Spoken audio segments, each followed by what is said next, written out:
The air in the flooded basement was thick with the scent of wet stone, decaying wood, and ancient undisturbed earth. 11-year-old Oliver James Beaumont knelt on the damp floor, his small frame trembling not from the cold, but from the sheer, crushing weight of the history he held in his mud-caked hands. The wax-sealed iron chest lay open beside him. Its contents, 230 original French colonial maps and property titles, some bearing the faint but unmistakable signature of Napoleon Bonaparte, were wrapped in oilcloth that felt impossibly fragile. The roots of a monstrous 200-year-old oak tree coiled around him, like the arms of a silent guardian, having split the very foundation of the abandoned Bellefleur plantation to protect this secret. He stared at the brittle paper, at the elegant, faded script that represented a power far greater than any man who had ever tried to own him. A single, hot tear traced a clean path through the grime on his cheek, then another, until a wave of profound, world-altering relief washed over him, and he collapsed against the stone and wept without sound. This story is a journey into the deepest parts of human cruelty and the unexpected places where kindness takes root. If you are already feeling the weight of this moment, please consider leaving a like to show your support. We would also love to know where in the world you are listening from, so feel free to share your city or country in the comments below. By subscribing to our channel, you join a community that believes in the power of stories like Oliver's, narratives that remind us of the quiet resilience of the human spirit. We promise you that seeing this journey through to its conclusion will be a deeply rewarding experience, one that will stay with you long after the final words have been spoken. It is a testament to the idea that no one is ever truly forgotten, and that sometimes the past reaches forward to save the future. But to understand why a fortune in forgotten documents could shatter the composure of a fugitive orphan, to comprehend how pieces of paper could feel like a shield against a world determined to erase him, it is necessary to go back 3 weeks. Our story does not begin here, in this sanctuary of roots and stone, but in the suffocating polished silence of a 3-story mansion in the Garden District of New Orleans. It begins in the home of Mr. Aldous Thibodeau, a respected cotton merchant and Oliver's legal guardian, a man whose charity was a carefully constructed lie. It begins on the night Oliver discovered his own life had been assigned a value in his godfather's ledger, a price tag that marked him not as a ward, but as merchandise scheduled for delivery. For 6 months, Oliver James Beaumont had lived inside a gilded cage, and the gold was beginning to rust. The Thibodeau mansion on Prytania Street was a monument to New Orleans' prosperity, a 3-story testament to the power of cotton and commerce, with white columns that gleamed under the humid Louisiana sun. But inside, beyond the wrought-iron gates and the perfectly manicured gardens, the air was stale and thin, heavy with the scent of lemon oil and an unspoken, suffocating silence. Sunlight struggled to penetrate the thick velvet curtains that draped every window, casting the opulent rooms in a perpetual twilight. To an outsider, it was a palace of charity, a home for the city's unfortunate orphans. To Oliver, it was a beautiful, sprawling tomb where the silence was louder than any scream, a place where every polished surface reflected a distorted, lonelier version of his own face. He learned quickly that the true currency of the house was not money, but invisibility. Mr. Aldous Thibodeau was the master of this silent kingdom. A man of considerable standing in the city, he moved through the cavernous halls of his home with a deliberate, unnerving grace, his footsteps absorbed by the thick Persian rugs. He was not a man of loud anger or overt cruelty. His power was far more insidious. It resided in the cold, appraising glance he would cast over his wards, a look that assessed their worth with the same dispassionate eye he might use on a bale of cotton. His voice was a low, smooth baritone that never needed to be raised, for its very softness carried an implicit threat. He spoke of discipline, of character, of the debt of gratitude the children owed him for his benevolence. But his eyes, the color of a stormy sky over the Gulf, held no warmth, no compassion, only the chilling calculus of a merchant tallying his assets. Oliver felt that gaze on him often, a physical weight that made him want to shrink into the very walls. Oliver's days were measured not in hours, but in chores.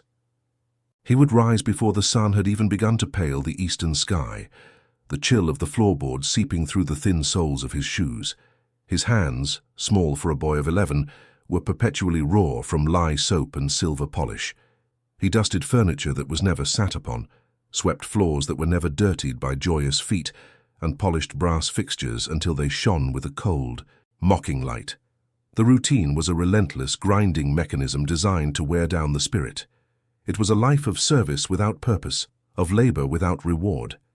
Every task was performed under the heavy blanket of silence, a rule so absolute that even a dropped spoon could feel like a gunshot, echoing through the house and drawing a sharp, disapproving glare from the housekeeper, or, worse, from Thibodeau himself.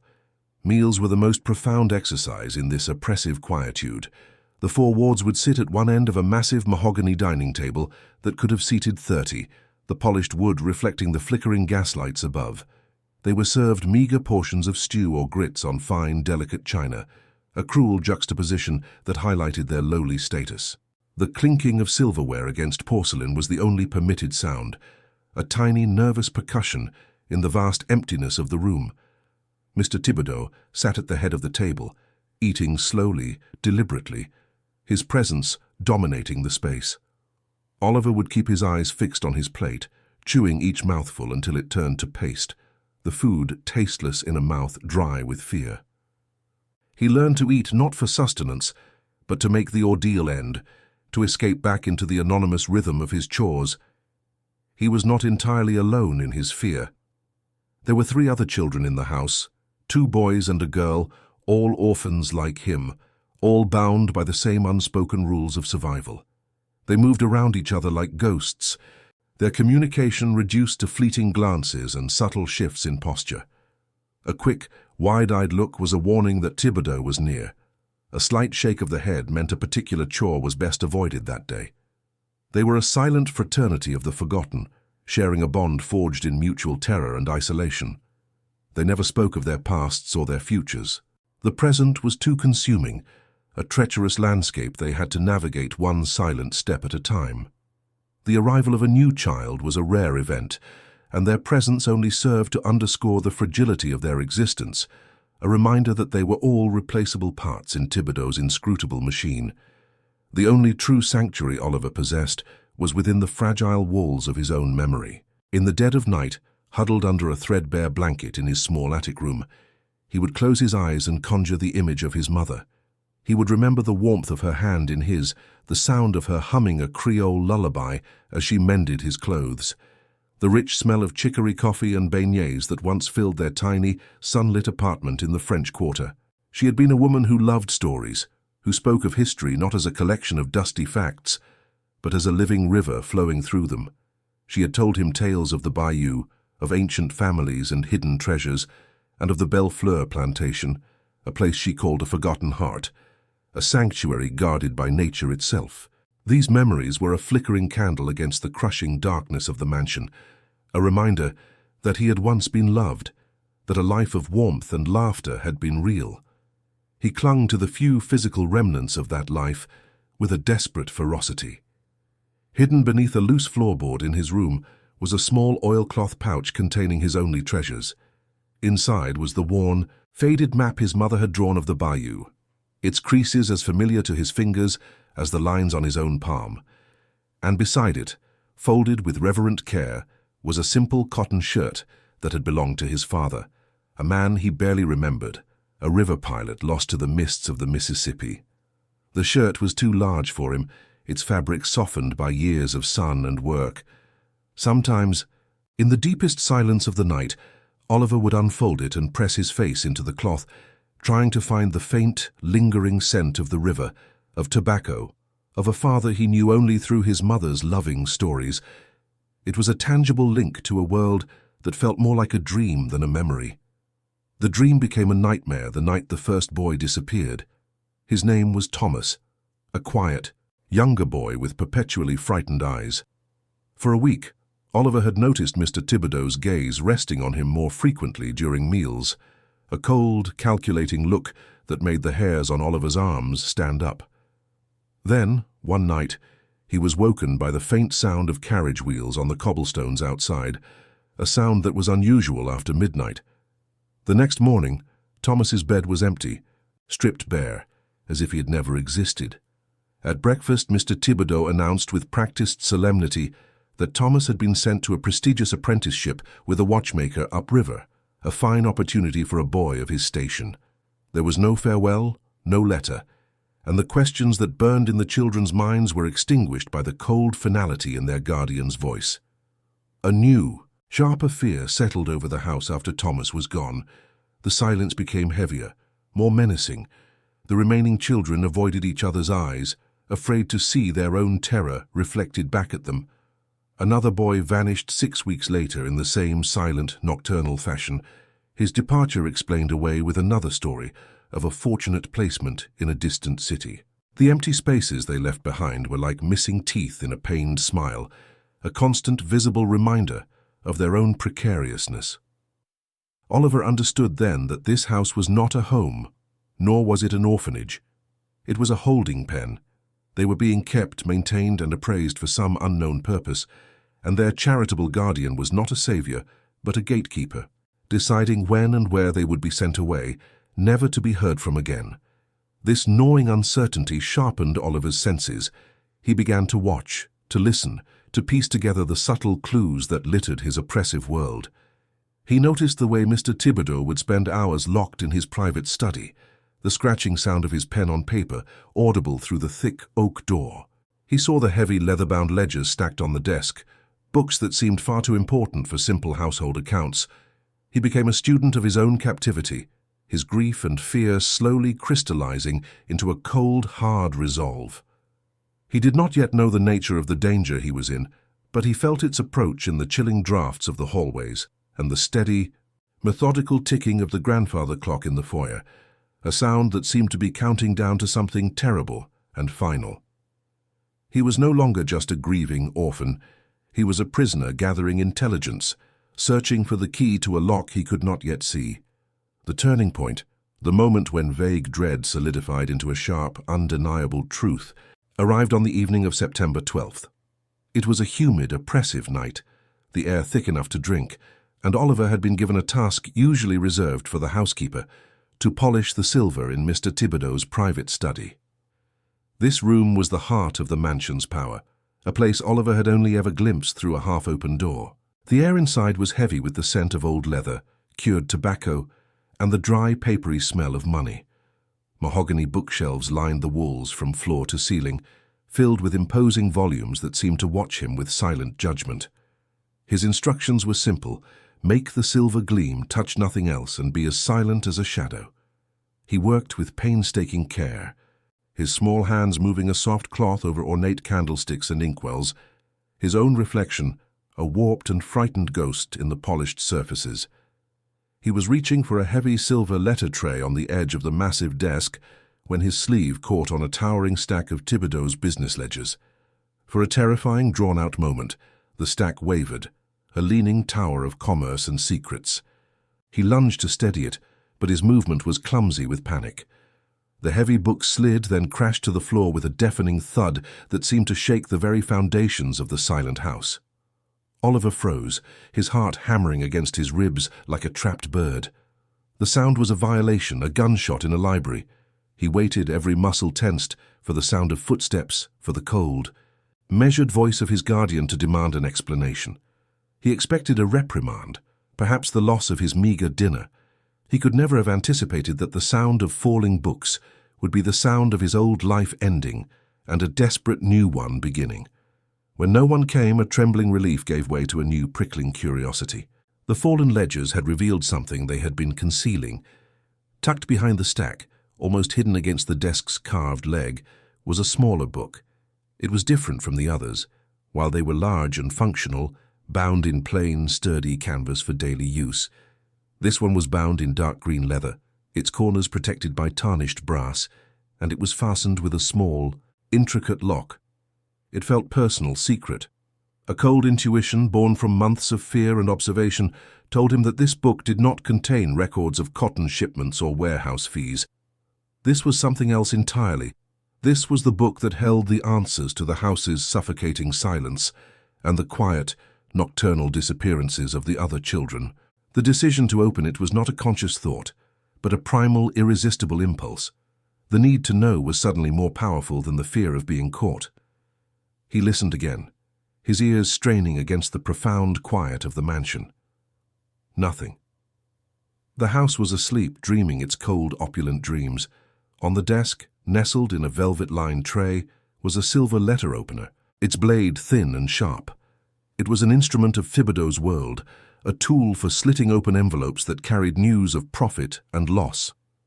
Oliver picked it up.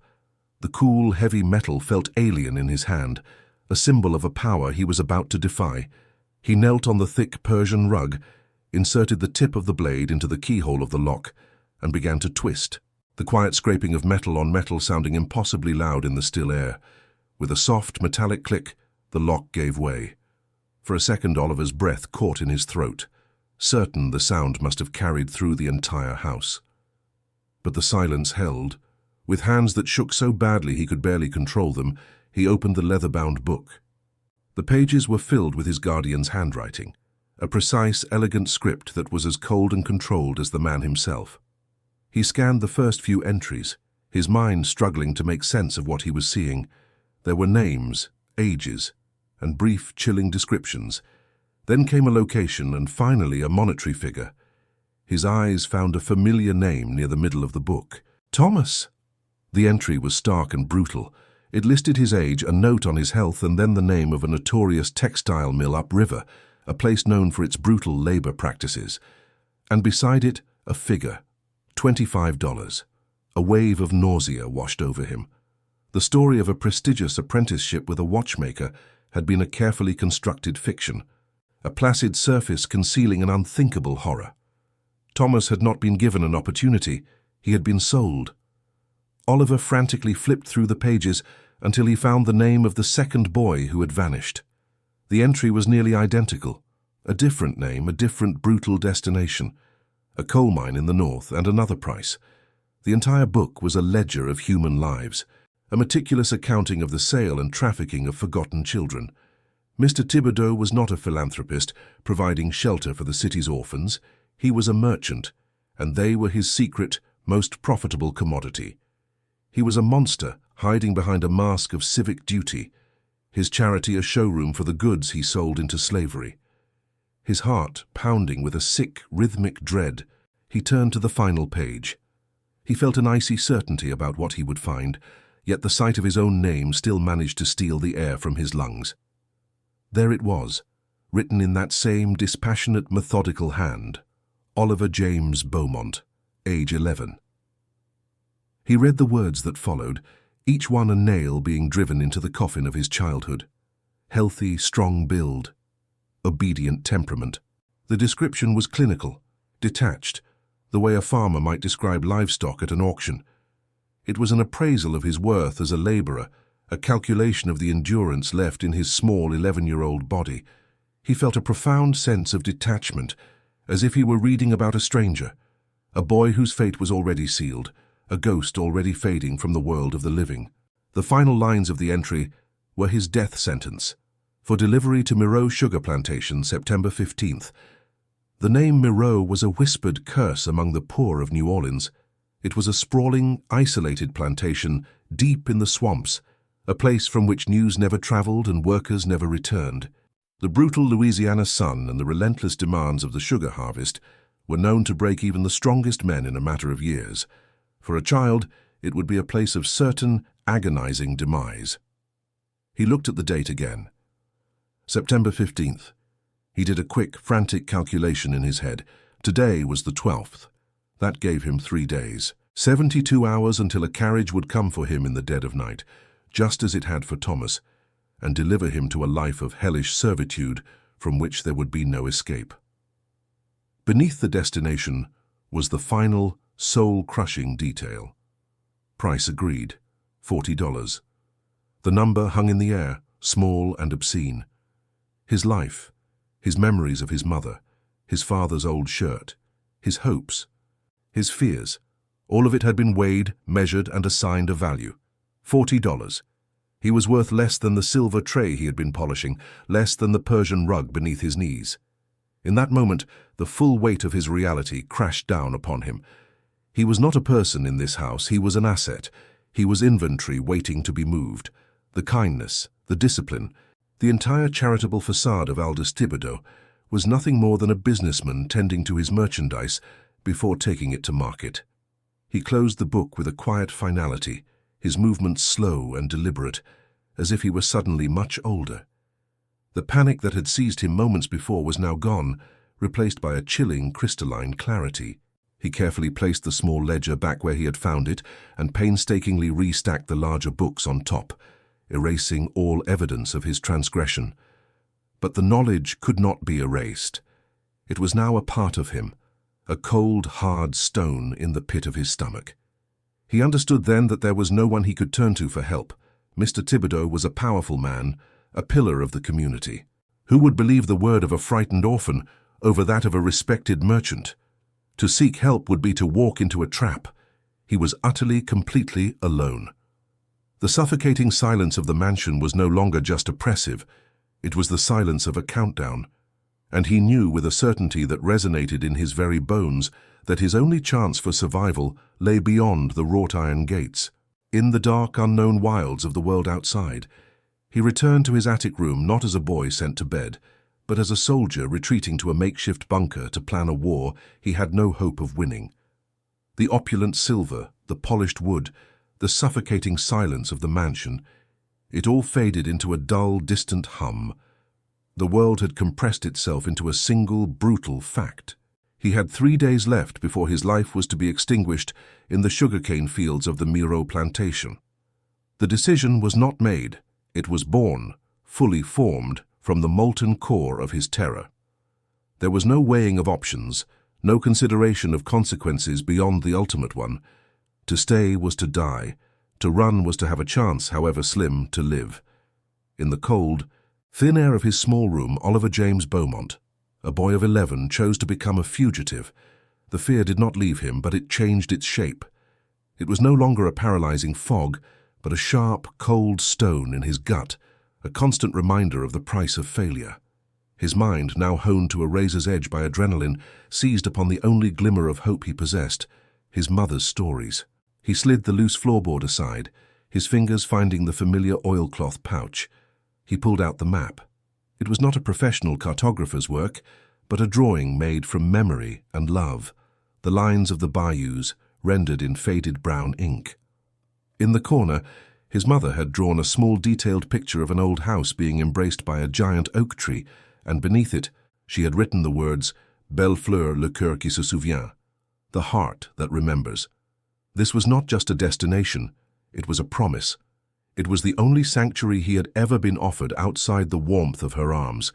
He knew, with an instinct that defied logic, that if he could reach this place, he would be safe. The map became his scripture, the plantation his heaven, and the journey his only prayer. The next 48 hours were a masterclass in invisibility. He feigned a sudden, violent stomach illness, a performance so convincing that the housekeeper, annoyed but not suspicious, confined him to his room with a tin cup of water and a piece of dry bread. From his attic prison he became a creature of pure observation. He listened to the rhythms of the house, memorizing the patterns of its life. He learned the precise minute the cook would leave the pantry unlocked after the morning delivery. He timed the watchman's slow, predictable circuit of the grounds at night. He noted the exact moment after 2 in the morning when the great house finally fell into a deep, exhausted slumber, a silence no longer oppressive but ripe with opportunity. He was a ghost in his own life, watching the final hours of his captivity tick away on the grandfather clock in the foyer, its chimes marking not the passage of time, but the shrinking of his window to escape. Under the cover of his feigned sickness, he gathered his arsenal. Each acquisition was a small, terrifying victory. During a moment when the housekeeper was distracted, he slipped down to the pantry, his heart a frantic drum against his ribs. His hands, trembling but swift, closed around a small cloth sack of dried beef, enough for a few days if he was careful. His next target was the tinder box left on the mantelpiece in the kitchen, a small wooden container of flint and steel that represented the power to create fire, warmth, and light in the darkness that awaited him. He took these things not as a thief, but as a soldier taking provisions from an enemy encampment. His final preparation was the most important. He took out his father's old cotton shirt, folded it tightly, and placed it at the bottom of his small satchel. It was too large to wear, but it was his only armor. A tangible piece of the love that had brought him into the world, a shield against the cruelty that sought to remove him from it. As the final day bled into his last night, a new kind of fear began to creep in. It was the fear of the unknown. The mansion was a hell, he understood, its dangers clear and present. The bayou, however, was a place from his mother's stories, a mythical landscape of shadows, water, and things that lurked beneath the surface. For a paralyzing moment, doubt washed over him. Was the map accurate? Was the plantation even still standing? What if he was trading a slow death at Miro for a quick one in the jaws of an alligator? He stood at the small window of his room, looking out over the manicured gardens, the perfect, orderly world of his captor. It would be so easy to give up, to simply lie down and let the end come for him. But then he saw the ledger in his mind's eye, his name written in cold, precise script. He felt the phantom weight of the $40 price tag on his soul, and the doubt was burned away by a fresh surge of cold, hard rage. The house grew quiet. It was the night of September 14th. Less than 12 hours remained. He sat on the edge of his cot, his small satchel clutched in his lap, every muscle in his body coiled like a spring. He had rehearsed the route in his mind 100 times, down the narrow servants' stairs, through the silent kitchen and out the back door, its latch notoriously loose. Around midnight he heard the heavy, measured tread of Mr. Thibodeau ascending the main staircase to his bedroom. Oliver froze, pressing himself against the wall, his breathing silenced. The footsteps paused on the landing, directly outside the hallway that led to his attic stairs. A floorboard creaked. For 10 agonizing seconds that stretched into an eternity, Oliver was certain he had been discovered. He pictured the door flying open, the cold, dead eyes of his guardian fixing upon him, his desperate plan collapsing into ruin. Then the footsteps resumed, moving away, and the sound of a heavy door closing echoed faintly through the house. He waited, letting the adrenaline subside, until the grandfather clock began its slow, deliberate chime striking 3. This was the signal. This was the moment of no return. He rose from the cot, his movements fluid and silent, a shadow detaching itself from the deeper shadows of the room. He gave the small, bare space one last look. It had been his cell, a place of profound loneliness and terror, but it was the last room he had lived in as a child. In stepping out of it, he was leaving that part of himself behind forever. He slung the satchel over his shoulder, the weight of his father's shirt a comforting pressure against his back. He took a deep, steadying breath, his hand closing around the cool metal of the doorknob. The fear was still there, a living thing inside him, but for the first time it was accompanied by something else, something wild and fragile and fiercely alive. Hope. He moved through the sleeping mansion like a phantom. Each step was a calculated risk, each creak of an old floorboard a potential death knell. The familiar hallways and rooms seemed alien in the deep, pre-dawn gloom, the expensive furniture like sleeping beasts in the darkness. He reached the kitchen, the air thick with the lingering smell of yesterday's bread. The back door stood before him, the final barrier between his prison and the world. He worked the loose latch with painstaking slowness, the soft click of the metal sounding like a gunshot in the absolute stillness. He pulled the door open just enough to slip through and was met by a wave of cool, humid night air, thick with the scent of damp earth and jasmine. It was the smell of freedom. He slipped outside, closing the door behind him without a sound, and melted into the shadows of the garden, his face turned toward the distant, beckoning darkness of the river. The moment the garden gate clicked shut behind him, Oliver was no longer a ward, but a ghost, a creature of the New Orleans night. The air, thick with the scent of night-blooming jasmine and damp soil, felt different on his skin. It was the air of a world without walls, vast and terrifyingly open. He moved with a predator's caution, keeping to the deep shadows cast by the sprawling live oaks that lined the street, their Spanish moss hanging like spectral curtains. Each rustle of leaves, each distant bark of a dog, sent a jolt of pure ice through his veins. His world had shrunk to the next shadow, the next silent footfall. The wrought-iron fence of the Thibodeau property was no longer a cage keeping him in, but a barrier keeping a monster at bay. He did not look back. To look back was to risk seeing a light flicker on in an upstairs window, to imagine the cold, calculating eyes of his guardian realizing his prize had vanished. The only direction that mattered was forward, toward the faint, distant glow of the city's heart and the river that was his only road. The opulent silence of the garden district gave way to a different kind of quiet as he moved deeper into the sleeping city.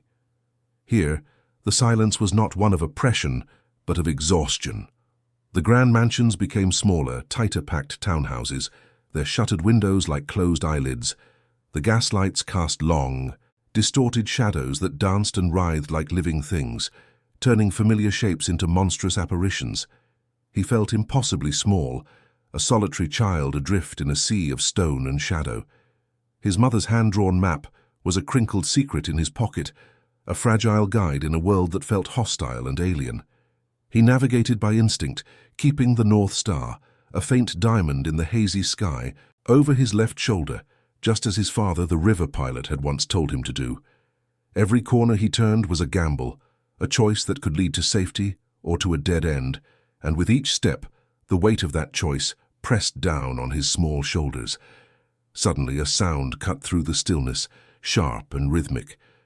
Footsteps, heavy, deliberate, accompanied by the faint, metallic clang of a nightstick against a cobblestone. The city watchman. Oliver's blood ran cold. He dove into the narrow gap between two buildings, a space that smelled of stale rainwater and decay, pressing himself flat against the damp brick. His breath caught in his throat, a painful, burning knot. He squeezed his eyes shut as if not seeing would make him invisible. The footsteps grew louder, a slow, methodical drumbeat of authority approaching his hiding place. He could hear the man humming a low, tuneless melody, a sound of casual boredom that was terrifying in its normalcy. It was the sound of a world that was not running for its life, a world Oliver had just been violently ejected from. He prayed to a God he wasn't sure he believed in, prayed for the footsteps to continue on, to pass him by, to leave him to the shadows. The footsteps slowed, paused. Oliver's heart hammered against his ribs so violently he was sure the watchman must hear it. He imagined the man peering into the alley, the beam of his lantern cutting through the darkness and finding him, a small, terrified boy who had no business being out at this hour. He pictured the questions. The firm hand on his shoulder, the inevitable return to the mansion on Prytania Street. The return to a fate worse than any punishment the watchman could imagine. The image of the ledger, of his name, followed by the price of $40, flashed in his mind. It was a fire that burned away the paralysis. He would not be taken. He would bite. He would scratch. He would run until his lungs gave out. Then, after an eternity compressed into 10 seconds, the humming resumed, and the footsteps moved on, their sound slowly fading into the humid night. He remained pressed against the brick, trembling, until the silence returned, deeper and more complete than before. He forced himself to move, his legs stiff and unsteady. The close call had left him shaken, but it had also sharpened his resolve. The city was a minefield, and he was a trespasser. He began to move more quickly, a frantic, scurrying energy propelling him forward. He no longer walked. He flowed from one pool of darkness to the next, using the hulking shapes of sleeping carriages and piles of discarded crates as cover. He made a decision, turning off the wider, more direct thoroughfare and plunging into a network of narrow, winding back alleys. The path was longer, more confusing, but it was a world away from the gaslights and the predictable patrol routes of the watch. Here, the only light came from the moon, filtered through the gaps between rickety wooden balconies. The air was thick with the smell of garbage and cheap whiskey, a stark contrast to the perfumed gardens he had just fled. It was a world of desperation, and for the first time he felt a strange sense of belonging. He too was desperate. Disaster nearly struck as he rounded a sharp corner. His worn shoe slipped on a patch of slick, algae-covered cobblestones. He flailed, his arms windmilling for balance, and went down hard.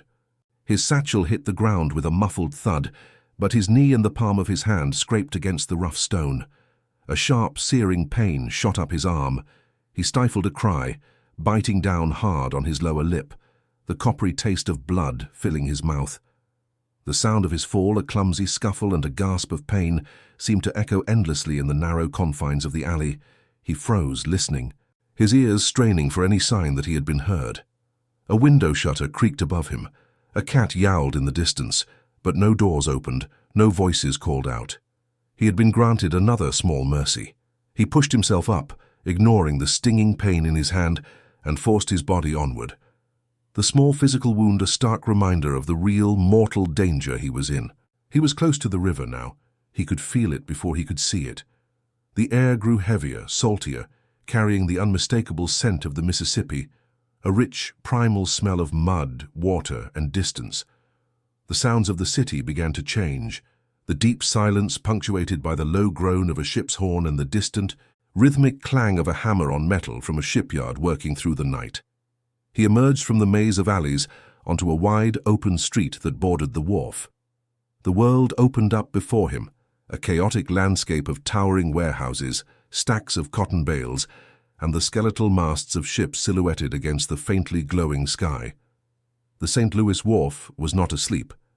It was a place of perpetual motion, a city within a city that operated on the rhythm of the tides, not the sun. Men moved in the shadows, their voices low and rough, loading and unloading cargo under the harsh glare of scattered lanterns. For a moment, the sheer scale of it all threatened to overwhelm him. The Mississippi River was not the gentle waterway from his mother's stories.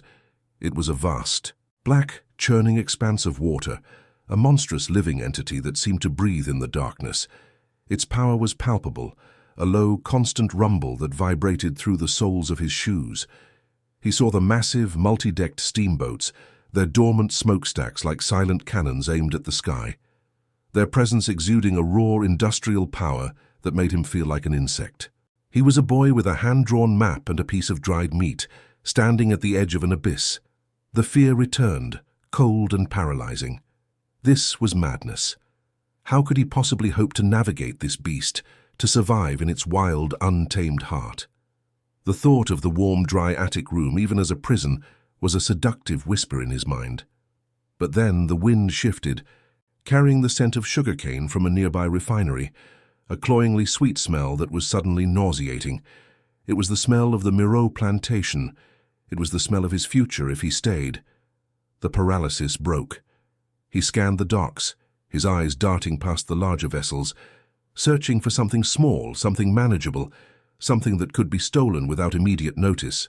He spotted them near the end of a smaller, less-used pier, a line of pirogues, the simple, shallow draft boats used by fishermen and trappers in the bayou. They were perfect. They were built for the labyrinth he was about to enter. He slipped along the edge of a warehouse, his small frame melting into the deep shadows cast by towering stacks of wooden crates, his target now clear in his mind. The vast, terrifying river was no longer just an obstacle. It was his only path, his only chance. He chose one at the very end of the line, a battered-looking craft that sat low in the water, its paint peeling. Its mooring rope was old and frayed, a sign of neglect that worked in his favor. He knelt on the rough wooden planks of the pier, his fingers, numb with cold and adrenaline, fumbling with a thick, stiff knot. It was swollen with moisture and refused to give. He worked at it frantically, his breath coming in ragged gasps, his scraped hands screaming in protest as he pulled and twisted the coarse fibers. Finally, with a soft, groaning tear, the knot loosened. The rope came free in his hands. He had his vessel, but the movement caused the pirogue to drift slightly, its side bumping against one of the thick wooden pilings of the pier with a hollow, resonant thud. The sound was not loud, but in the charged silence of his escape, it felt like a drumbeat announcing his crime to the entire wharf. He flattened himself onto the pier, his cheek pressed against the splintery, damp wood, expecting to hear a shout, the sound of running feet. He held his breath, counting the seconds, each one a small eternity. Nothing. The low murmur of the wharf workers continued unabated in the distance, oblivious to the small act of larceny happening in their midst. He had been lucky again, but he knew his luck was a finite resource. There was no more time for stealth or caution. It was time to go. He slid off the edge of the pier, his feet sinking into the shockingly cold, viscous mud of the riverbank. The water, black and opaque, swirled around his knees, a chilling embrace. He gripped the side of the pirogue, the wood slick with algae beneath his fingers, and began to push, leaning his entire weight into the task of launching his stolen hope into the current. The small boat resisted at first, held by the suction of the mud. Then, with a soft schloop, it broke free. He scrambled in, his movements clumsy and desperate, water sloshing over the sides and soaking his trousers. The current, stronger than he could have imagined, immediately gripped the light vessel. It spun him around, and for a disorienting moment he was facing the city he had just escaped. The lights of the wharf, once a beacon, now seemed like the eyes of a predator he was trying to flee. The immense, sprawling city of New Orleans, his entire world for 11 years, was now a hostile shore he was leaving behind. He was a castaway, a tiny speck of defiance on the vast, indifferent darkness of the water. He was terrified, he was cold, he was utterly alone. But as the current pulled him out into the main channel, a single, powerful feeling rose above the fear. He was free. He grabbed the rough-hewn paddle that lay in the bottom of the boat. His first few strokes were awkward, splashing more water than they moved. But slowly he found a rhythm. He was no longer just drifting, he was moving with purpose. He did not look back at the receding lights of the city again.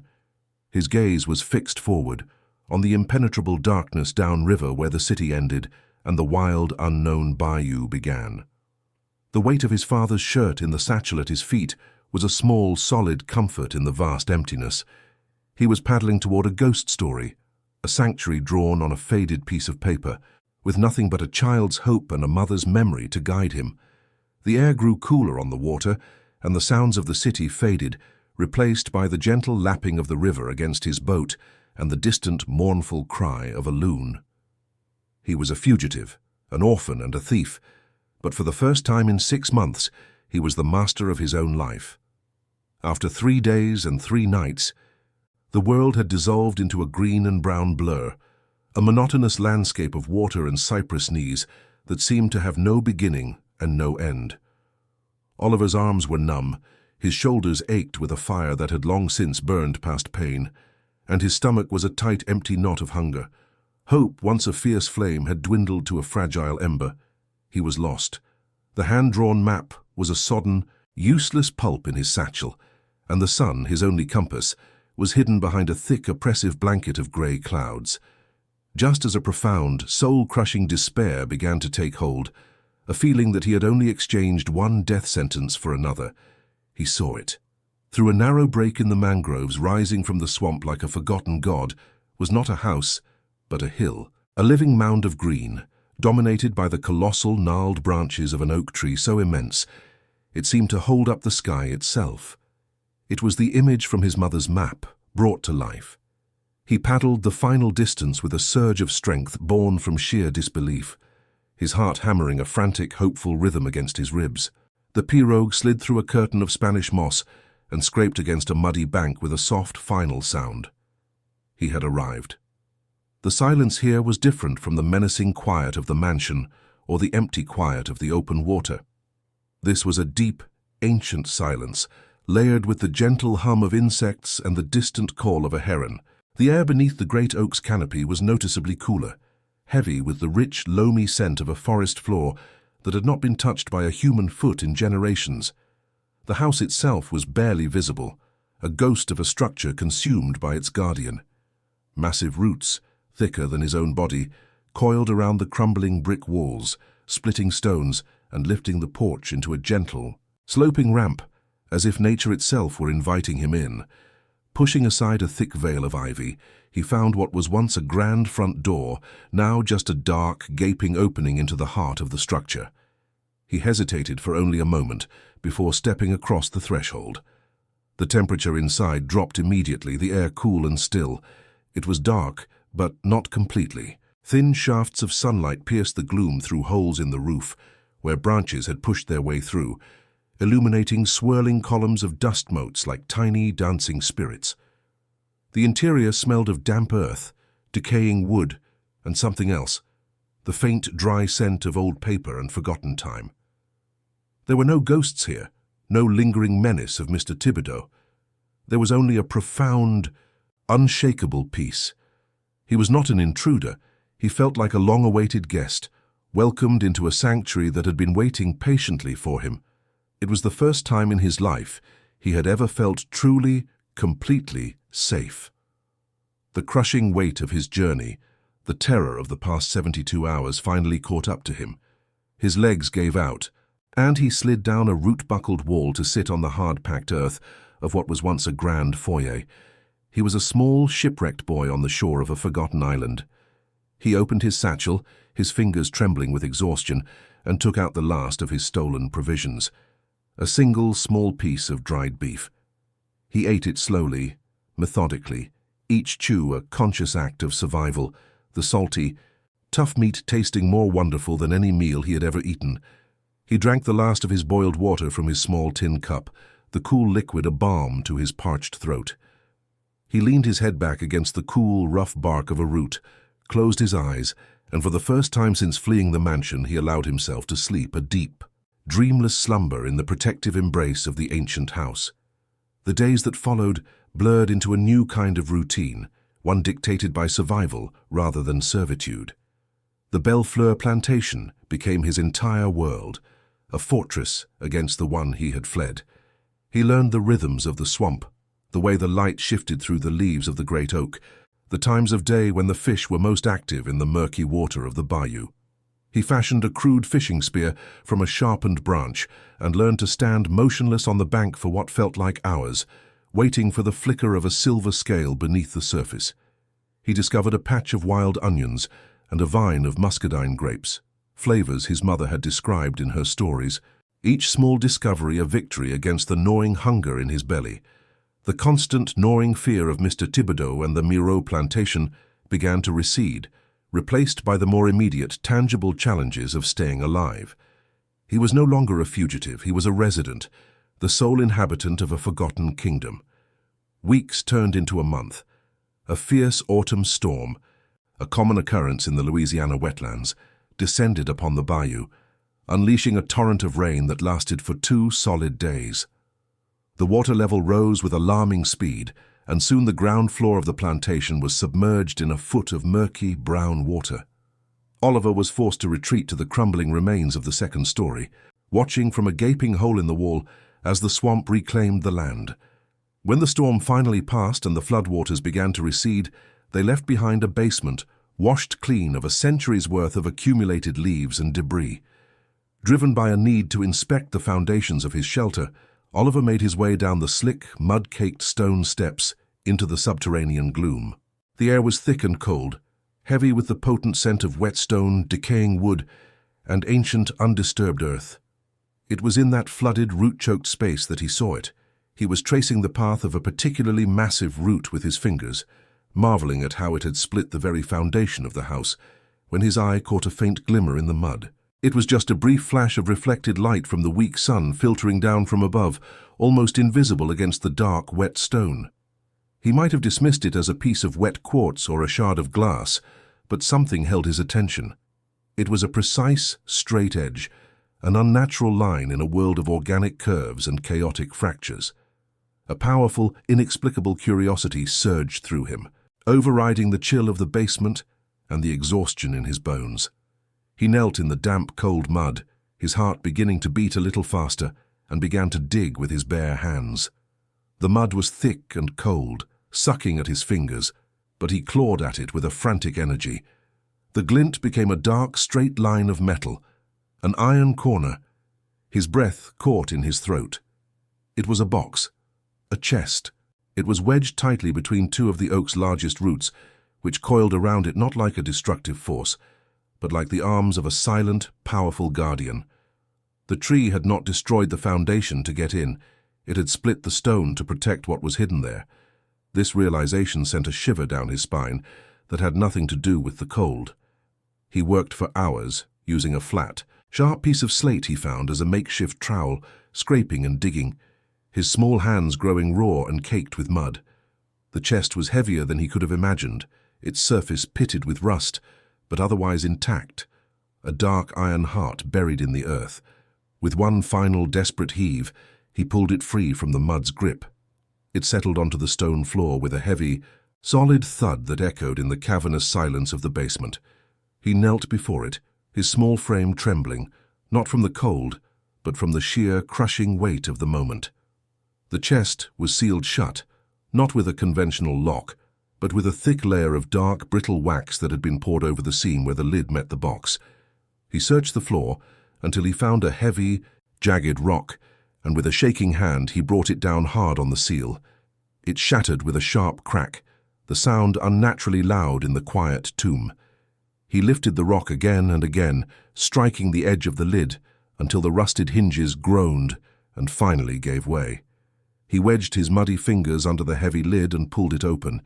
He stared down at the contents, his mind struggling to process what he was seeing.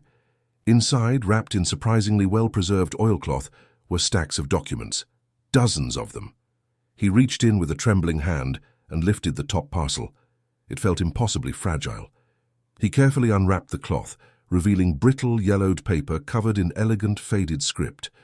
It was a map, ancient and detailed, and below it were other papers, legal titles filled with names and signatures he didn't recognize.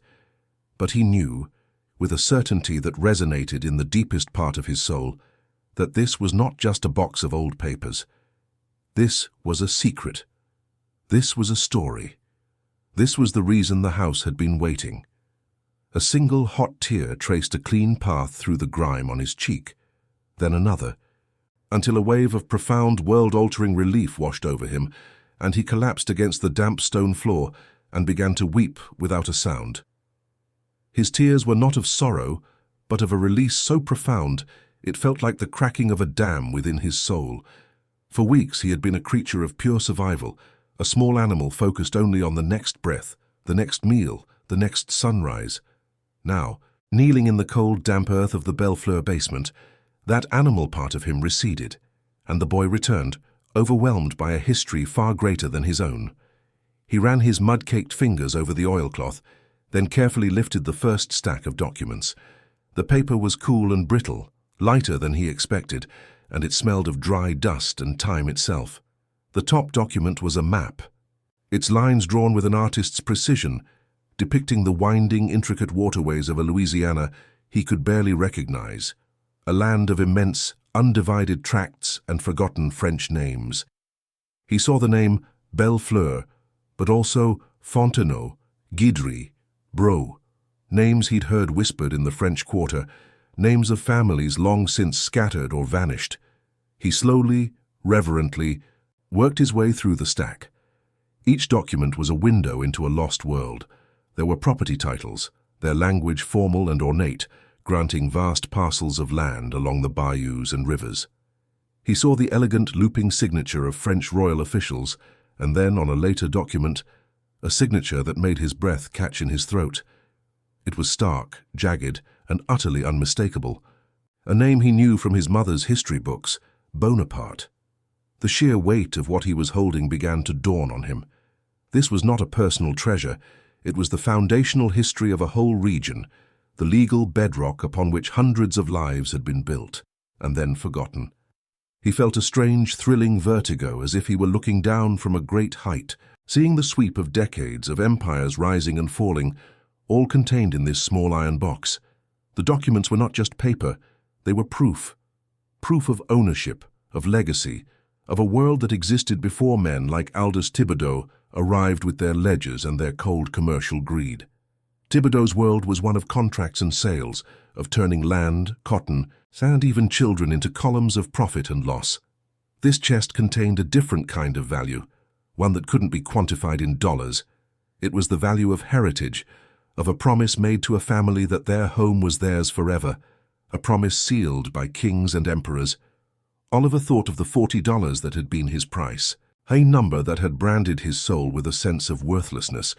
Here in his hands was a fortune so immense that it made his own price tag seem like the insignificant scribble of a madman. It was a power that dwarfed his guardians, an ancient legal magic that Thibodeau's money could never touch. Beneath the final stack of titles, nestled in its own oilcloth wrapping at the very bottom of the chest, was a single sealed letter.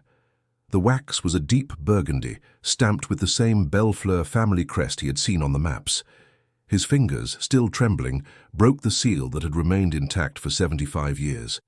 He unfolded the thick linen paper. The ink was faded to a soft brown. But the handwriting was clear and strong, written in a formal, beautiful French. It was dated October 1803. The letter was from a man named Jean-Luc Bellefleur, the patriarch of the family, and it was addressed not to a person, but to whoever finds this heart. It was a confession, a prayer, and a final act of defiance against a future he could see coming but could not stop. Jean-Luc wrote of the Louisiana Purchase, of the news that their land, their home, was being sold by a distant emperor to a new, unknown country. He spoke of the fear that was spreading through the small, isolated communities of the bayou. Fear of the American speculators, men with new laws and an insatiable hunger for land, who would not honor the old French grants. He knew they would come with their lawyers and their contracts, using a foreign language and a foreign legal system to steal the homes that had been in these families for generations. He described his neighbors, the 17 families whose titles were now in Oliver's hands, as his own kin. People of the bayou who knew the tides and the seasons, but not the treacherous currents of this new world of commerce and bureaucracy. They were vulnerable, and he felt a profound duty to protect them. The letter explained his desperate plan. He could not fight the American government, but he could preserve the truth.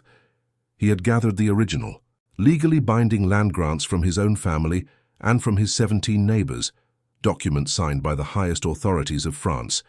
He was hiding them here, in the foundation of his home, entrusting them to the earth itself. He wrote that he was placing the chest directly in the path of the roots of the young oak tree he had planted when his first son was born. He believed, with a faith that felt both poetic and prophetic, that the tree would grow to become the secret's guardian, that its strength would protect this truth long after he and his family were gone. He prayed that one day someone with a just heart would find it and use these documents to restore what had been stolen. A single sentence in the letter struck Oliver with the force of a physical blow. Jean-Luc wrote, "To steal a man's land is to steal his past and his future. It is to tell him he is worth nothing, that his story does not matter." In that moment, the 75 years that separated the writer from the reader collapsed into nothing. The words echoed the deepest, most secret wound in Oliver's own heart. He too had been told he was worth nothing. He too had nearly had his future stolen for a price. He was not just a random discoverer of this treasure. He felt like its intended recipient, a boy who understood the particular evil of being turned into a commodity. He saw the connection then, a golden thread running from this long-dead patriarch, through his own mother's love of these very stories, and leading directly to him, kneeling in the dark. He realized then that his mother had not just been telling him stories, she had been giving him a key. She had known the legends of the Bellefleur plantation, of its hidden secrets and its guardian oak. Her map, now a useless pulp of paper, had not been just a guide to a physical place, but an act of faith. She had been planting a seed of hope in him, a story of a sanctuary he might one day need. Had she known about Thibodeau? Had she suspected the danger he would be in? He would never know for sure, but in his heart he felt a sudden, overwhelming certainty that she had guided him here, that her love had reached across the veil of death to place this legacy, this chance for justice, into his hands. He was not an accident. He was an answer to a prayer uttered 75 years ago and a mother's love from just 6 months past. The oak tree was no longer just a tree. It was a living monument to a promise. It had done exactly what Jean-Luc Bellefleur had hoped. It had grown strong and powerful, its roots wrapping around the iron chest, holding it in a secure embrace, splitting the very stone of the foundation to keep it safe. The house had not been destroyed by the tree. It had been transformed into a vault. For 3/4 of a century, while the world outside changed, while families were displaced and histories were rewritten by the victors, this tree had stood its silent, patient vigil. It was the most profound act of loyalty Oliver had ever witnessed, a quiet, slow-motion act of heroism. Nature itself had conspired to protect this secret, to stand against the tide of human greed. He looked at the elegant script, at the royal seals, at the name Bonaparte, and he finally understood the tears that were still silently tracing paths through the dirt on his face. They were tears of relief, yes, but also of connection. For the first time since his mother's death, he did not feel alone. He was connected to Jean-Luc Bellefleur, a man of honor he would never meet. He was connected to the 17 families whose birthright he now held. He was connected to his mother, whose stories were not just fantasies but a form of powerful protective magic. And he was connected to this house, this tree, this sacred ground. He was no longer just a fugitive orphan running from a monster.